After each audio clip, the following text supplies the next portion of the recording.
ও ভাই, ভাই, ও ভাই। কি রে আলামিন, কি হয়েছে? তুই এরকম করতেছিস কেন? এ ভাই, আমার আব্বাটা কিরাম করতেছে, তুই তাড়াতাড়ি চল। আচ্ছা চল তো দেখি। মারুফ দাঁড়া, কনে যাচ্ছিস তুই? চাচা নাকি মেলা অসুস্থ ভাই, এজন্যই চাচারে দেখতে যাচ্ছি। খবরদার দেখতে যাবি নে। আমাদের ওই চাচা যদি মরেও যায়, তারপরে ওই চাচার মুখ আমরা দেখবো না। আরে ভাই, তুই এসব কি করছিস? তোর কি মাথা খারাপ? আমাকে চাচা অসুস্থ, তুই এত পাষাণ এত নিষ্ঠুর হতে পারলি কি করে? ছি ভাই, আমার তো ভাবতে ঘৃণা করতেছে তুই আমার ভাই।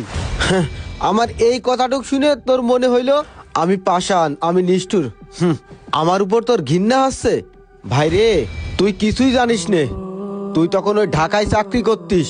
আমাদের এই চাচতো ভাই আর আমাদের ওই চাচা দিনের পর দিন আমার সাথে যে কাজগুলো করেছে না, তুই যদি জানতে পারতিস তাহলে তুইও বুঝতে পারতিস যে কিরা পাষাণ আর কিরা নিষ্ঠুর। মানে আমাকে চাচা আমাদের ভাই তোর সাথে কি এমন করেছে? চাচা কি এরকম করেছে?